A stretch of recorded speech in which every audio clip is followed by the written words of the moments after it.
इन दिनों एक film the Kashmir files विश्व स्तर पर ट्रेंड कर रही है और बड़े पैमाने पर नाम कमा रही है। यह कश्मीरी पंडितों और अन्य लोगों पर की गई भयानक क्रूरताओं का हिस्सा दिखाता है। यह फिल्म वास्तविक तथ्यों पर आधारित है और सच्चाई से कश्मीरी पंडितों पर हुए बर्बरता को दर्शाता है। 1990 के दशक में कश्मीर घाटी में रहने वाले अधिकांश हिंदुओं का कत्लेआम किया गया था। हिंदुओं का अपना देश कोई है तो वह भारत है और वहां भी हिंदुओं पर इतनी क्रूरता इस बात को दर्शाता है कि उस समय देश का नेतृत्व कर रहे लोगों को हिंदुओं की कोई परवाह नहीं थी। आपको बता दें कि कश्मीर घाटी में इस्लामिक आतंकवादियों द्वारा हजारों कश्मीरी हिंदुओं के साथ बलात्कार, लूटपाट और हत्या की गई थी। जो बच गए वे डर के मारे कश्मीर छोड़कर अपने ही देश में शरणार्थी बन गए। इस जघन्य घटना के बाद कश्मीरी पंडितों को जम्मू के शिविरों में अमानवीय परिस्थितियों में उनका पुनर्वास किया गया था। और आपको बता दें कि इन सब जघन्य अपराध और कश्मीरी पंडितों का हत्यारा, जिसे कश्मीरी पंडितों का कसाई भी कहते हैं, वो नाम है बिट्टा कराटे का। कश्मीरी पंडितों का दर्द जितना बड़ा है उससे ज्यादा दर्दनाक यह है कि उनके हत्यारों को सजा दिलाने में 31 साल से ज्यादा लग गए। नमस्कार, आप देख रहे हैं TFI, जो है देश का सबसे बड़ा ऑल्टरनेट न्यूज मीडिया पोर्टल, और मैं शाश्वत सिंह आपको बताऊंगा कि कैसे प्रशासन और शासन की लाचारियों के चलते बिट्टा कराटे जैसा जघन्य अपराधी को घुटने पर लाने के लिए 31 वर्ष से ज्यादा लग गए और कैसे यह लचर रवैया देश के लिए खतरनाक है। तो चलिए अविलंब आरंभ करते हैं। आइए जानते हैं कौन है बिट्टा कराटे। बिट्टा कराटे उर्फ फारूक अहमद डार पर 1990 में पलायन के दौरान कई कश्मीरी पंडितों की हत्या करने का आरोप है। 1991 में एक साक्षात्कार में कराटे ने कहा था कि उसने 20 से अधिक कश्मीरी पंडितों या शायद 30 से 40 से अधिक को मार डाला, जबकि कश्मीरी पंडितों ने कहा कि वे इसे JKLF आतंकवादी को पंडितों का कसाई मानते हैं। इतिहास दर्शाता है कि समुदाय को अपनी मातृभूमि से भागने और घाटी से पलायन करने के लिए मजबूर किया गया था, जब उन्हें रालीव, गालिब या सालिब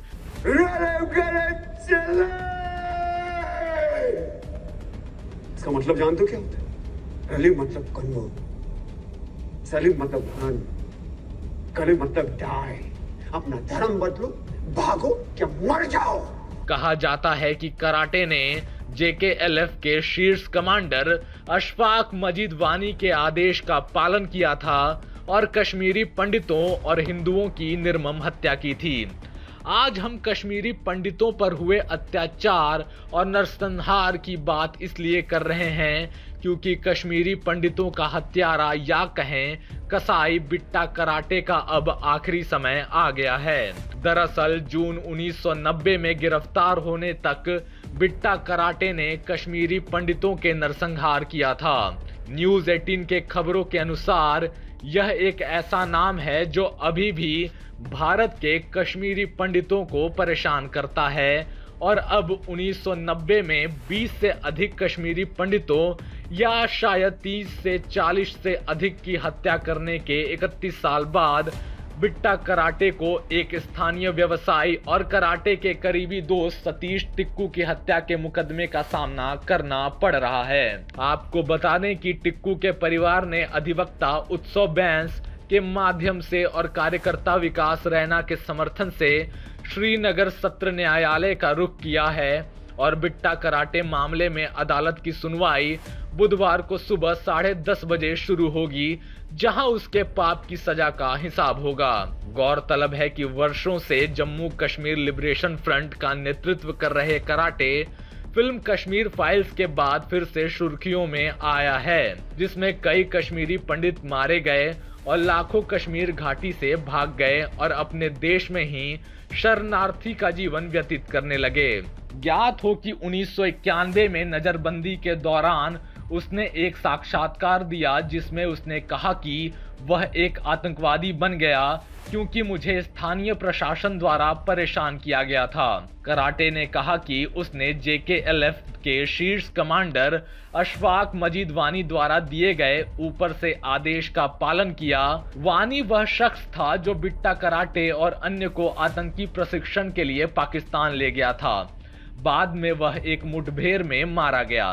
कराटे ने स्वीकार किया कि उसका पहला शिकार सतीश कुमार टिक्कू था और उसे मारने के लिए ऊपर से आदेश मिला। वह एक हिंदू लड़का था। कराटे ने गिरफ्तार होने से पहले कथित तौर पर 42 लोगों की हत्या कर दी थी। उसने कहा, मैंने 20 या 30 गज की दूरी से मारने के लिए पिस्तौल का इस्तेमाल किया। कभी कभी मैं सुरक्षा कर्मियों पर गोली चलाने के लिए AK-47 राइफल का भी इस्तेमाल करता था। उसकी गिरफ्तारी के 16 साल बाद कराटे को 2006 में जमानत पर रिहा कर दिया गया था।